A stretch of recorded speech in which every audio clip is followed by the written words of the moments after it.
మరియు పరిసర ప్రాంత ప్రజలందరికీ నమస్కారం. మరి రేపు జరగబోయే ప్రజాపాలన ప్రభుత్వంలో భాగంగా కొత్త రేషన్ కార్డులు అలాగే ఇందిరమ్మ ఇండ్ల కోసం దరఖాస్తు సేకరణ జరగబోతుంది. మరి తెలంగాణ రాష్ట్ర ప్రభుత్వం ప్రతిష్టాత్మకంగా నిర్ణయించిన అర్హులైన అందరికీ రేషన్ కార్డులు అలాగే ఇందిరమ్మ ఇండ్లు ఇవ్వాలని ఎంతో పెద్ద గొప్ప మనసుతో నిర్ణయం తీసుకోవడం జరిగింది. మరి మొన్న ప్రజాపాలనలో ఎవరైనా దరఖాస్తులు పెట్టుకొని వాళ్ళు ఉంటే మరి ఖచ్చితంగా రేపు దరఖాస్తులు పెట్టుకోండి. ఇది నిరంతరం ప్రక్రియ, ఒకే రోజు అయిపోతుందని ఎవరు కూడా ఆందోళన పడద్దు.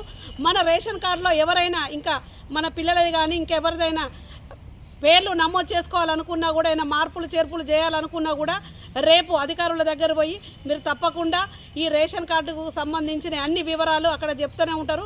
మరి ఖచ్చితంగా ఇక్కడున్న కార్యకర్తలు కూడా మీ అందరికీ అందుబాటులోనే ఉంటారు.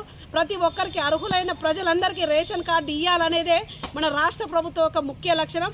మరి గత సంవత్సరం చూసినట్టయితే 10 ఏళ్ల పాలనలో మన రాష్ట్ర ప్రభుత్వంలో మరి గౌరవనీయులు ముఖ్యమంత్రి వర్యులు కేసీఆర్ గారు ఉన్నారు. మరి 10 సంవత్సరాల్లో కూడా ఒక్క రేషన్ కార్డు ఇవ్వలేని చాతగాని ప్రభుత్వం. మరి ఈరోజు ఈ 10 నెలలనే కొత్త రేషన్ కార్డుల కోసం ఇందిరమ్మ ఇండ్ల కోసం దరఖాస్తులు పెట్టుకోమంటే ప్రజలందరూ ఎంతో సంతోషంగా ఉన్నారు.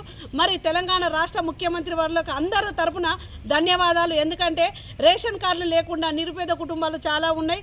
మరి అర్హులైన వాళ్ళందరికీ ఈ నిరంతర ప్రక్రియలో ప్రతి ఒక్కరికి రేషన్ కార్డు రావాలని మనస్ఫూర్తిగా కోరుకుంటూ సదా మీ సేవలో పూదర్ రేణుక శివకుమార్ గౌడ్, జమ్మికుంట పట్టణ మహిళా కాంగ్రెస్ అధ్యక్షురాలు.